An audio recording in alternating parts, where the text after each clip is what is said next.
Hi exam vision viewers அனைவருக்கும் வணக்கம். இன்றைக்கு குரூப் 4 எக்ஸாம் தொடர்பாக யூனிட் 6 தலைப்பில் சமூக சீர்திருத்த இயக்கங்கள் தலைப்பு பார்க்கலாம். இது உங்களுக்கு ரிவிஷன் மாதிரி எடுத்திருக்கேன். முக்கியமான சட்டங்கள், முக்கியமான அமைப்புகள் இதை மட்டும் நம்ம பார்க்கலாம். அதாவது முக்கியமான பாயிண்ட்ஸாக உங்களுக்கு தொகுத்து எடுத்திருக்கேன்.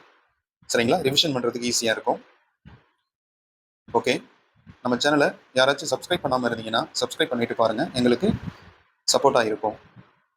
ஓகேங்களா? வீடியோக்குள்ள போகலாம். சமூக சீர்திருத்த இயக்கங்கள். பிரம்ம சமாஜம் இயக்கம் 1828 ஆகஸ்ட் 20 தொடங்கப்பட்டது. தொடங்கியவர் ராஜாராம் மோகன் ராய் அவர்கள். இவர் நவீன இந்தியாவின் விடிவெளி என அழைக்கப்படுகிறார். ஓகேங்களா? இந்திய பிரம்ம சமாஜம் 1866 ஆண்டு தொடங்கப்பட்டது. தொடங்கியவர் கேசவ் சந்திரசன். பிரம்ம சமாஜத்தின் சீடர்கள் தான் கேசவ் சந்திரசன், தேவேந்திரநாத் தாகூர். சரிங்களா? அடுத்து ஆதி பிரம்ம சமாஜம் அமைப்பு தேவேந்திரநாத் தாகூரால் தொடங்கப்பட்டது. நவீன வங்காள உரைநடையின் முன்னோடி என அழைக்கப்படுகிறார் ஈஸ்வரசந்திர வித்யாசாகர். ஈஸ்வரசந்திர வித்யாசாகர் நவீன வங்காள உரைநடையின் முன்னோடி ஆவார். அடுத்து விதவை மறுமண சட்டம் 1856 இயற்றப்பட்டது. முக்கிய காரணமாக இருந்தவர் ஈஸ்வரசந்திர வித்யாசாகர்.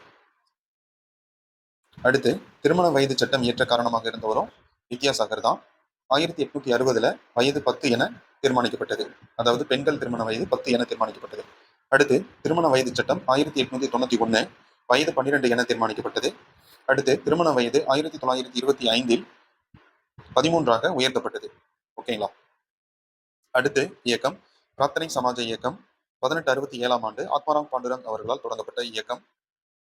பிரார்த்தனை சமாஜம் மகாராஷ்டிராவில் தொடங்கப்பட்ட இயக்கம். அடுத்து விதவை மறுமண சங்கம். விதவை மறுமண சங்கம் எம்ஜி ரானடே அவர்களால் தொடங்கப்பட்டது. எம்ஜி ரானடே யார் அப்படின்னா பிரார்த்தனை சமாஜத்தின் சீடர்கள் தான். மகாதேவ் கோவிந்த ரானடே 1861 தொடங்கப்பட்ட சங்கம் விதவை மறுமண சங்கம். விதவை மறுமண சட்டம் 1856, விதவை மறுமண சங்கம் 1861. இது ரெண்டும் கன்ஃபியூஸ்டா இருக்கும், தெளிவா பார்த்துக்கோங்க. அடுத்து பூனே சர்வஜனிக் சபா 1870 தொடங்கியவர் எம்ஜி ரானடே. தக்கான கல்விக் கழகமும் எம்ஜி ரானடே அவர்களால் தொடங்கப்பட்டது 1884. 1884 மதராஸ் மகாஜன சபை 1884 தான் தொடங்கப்பட்டது. சரிங்களா? அடுத்து தயானந்த சரஸ்வதி. இவர் ஆரிய சமாஜத்தை தொடங்கியவர். ஆரிய சமாஜம் 1875 தொடங்கப்பட்டது. இவ்வியக்கம் தயானந்த சரஸ்வதியால் முன்னெடுத்து செல்லப்பட்ட இயக்கம். தயானந்த சரஸ்வதியின் மிகச்சிறந்த நூல் சத்யார்த்த பிரகாஷ், இந்து சமய நூல். இந்து சமயத்திலிருந்து பிற மதத்திற்கு மதம் மாறியவர்களை மாற்றுவதற்காக தொடங்கப்பட்ட இயக்கம் சுத்தி இயக்கம். ஓகேங்களா? இதுவும் முக்கியமானது. ஆரிய சமாஜத்தின் முக்கியமான கொள்கை அப்படின்னா கோ பேக் டு வேதாஸ், வேதங்களுக்கு திரும்புங்கள் அப்படிங்கிற வாசகம் முக்கியமானது. எக்ஸாம்ல அடிக்கடி கேட்டிருக்காங்க. ஸ்ரீ ராமகிருஷ்ண பரமஹம்சர் அவர்கள் நினைவாக தொடங்கப்பட்ட இயக்கம் ராமகிருஷ்ண மிஷன் இயக்கம் 1897 மே 1 அன்று தொடங்கப்பட்டது. விவேகானந்தர் தொடங்கினார். விவேகானந்தர் இயற்பெயர் நரேந்திரநாத் தத்தா. விவேகானந்தர் அமெரிக்காவின் சிகாகோவில் உரை நிகழ்த்திய ஆண்டு 1893. அடுத்ததா பிரம்மஞான சபை. பிரம்மஞான சபை தொடங்கப்பட்ட ஆண்டு 1875.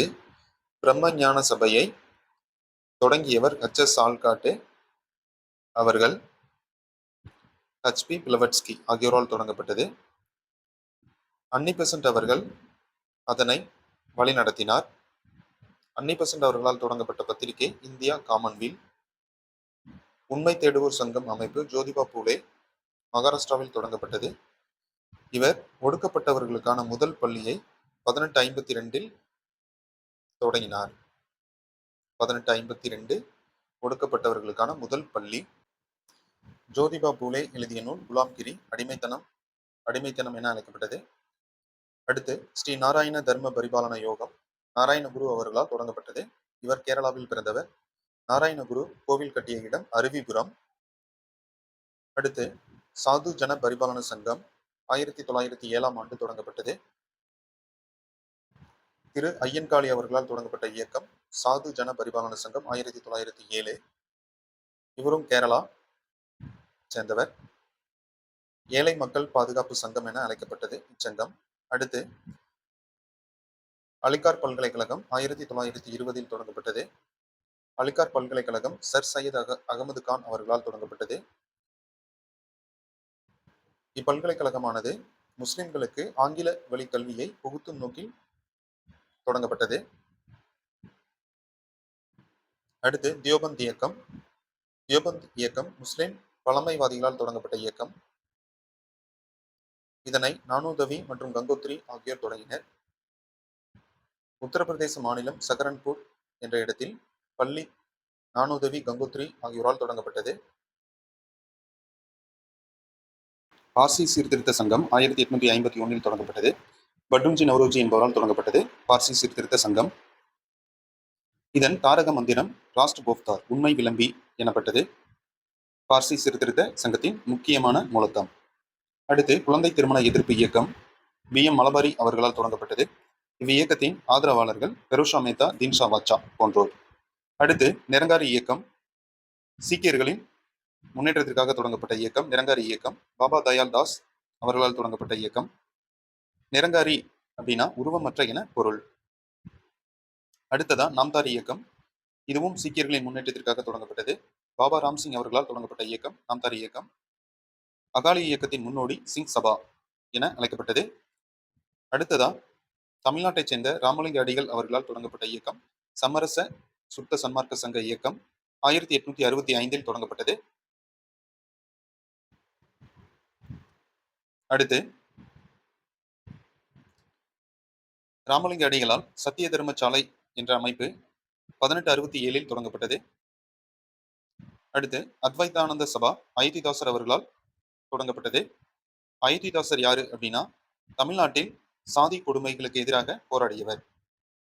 இவர் அயோத்திதாசர் முக்கியமான நபராக கருதப்படுகிறார். அத்வைதானந்த சபா அயோத்திதாசர் அவர்களால் தொடங்கப்பட்டது. அயோத்திதாசர் சாதி கொடுமைகளுக்கு எதிராக போராடியவர். 1882 திராவிடர் கழகம் என்ற அமைப்பை அயோத்திதாசர், ஜான் ரத்தினம் போன்றோர் இணைந்து தொடங்கினர். திராவிட பாண்டியன் பத்திரிகை அயோத்திதாசர் அவர்களால் 1885 தொடங்கப்பட்டது. அடுத்து திராவிட மகாஜன சபை அயோத்திதாசர் அவர்களால் 1891 நிறுவப்பட்டது. இதன் முதல் மாநாடு நீலகிரியில் நடைபெற்றது. இது ப்ரீவியஸ் இயர் கொஸ்டின். ஓகேங்களா. அடுத்து ஒரு பைசா தமிழன் பத்திரிகை 1907 தொடங்கப்பட்டது. அயோத்திதாசர் தொடங்கினார். அயோத்திதாசர் இறக்கும் வரை 1914 இறந்தார். இறக்கும் வரை இப்பத்திரிகை செயல்பட்டது. ஓகேங்களா. நம்ம சேனலை தொடர்ந்து பார்க்க லைக் அண்ட் சப்ஸ்கிரைப் பண்ணி மறக்காம பெல் பட்டனை பிரஸ் பண்ணி சப்போர்ட் பண்ணுங்க. தொடர்ந்து சப்போர்ட் பண்ணுங்க. நம்ம சேனலை பாருங்க. உங்களுக்கு ரொம்ப ஹெல்ப்ஃபுல்லா இருக்கும்னு நினைக்கிறேன் இந்த வீடியோ. தேங்க்யூ.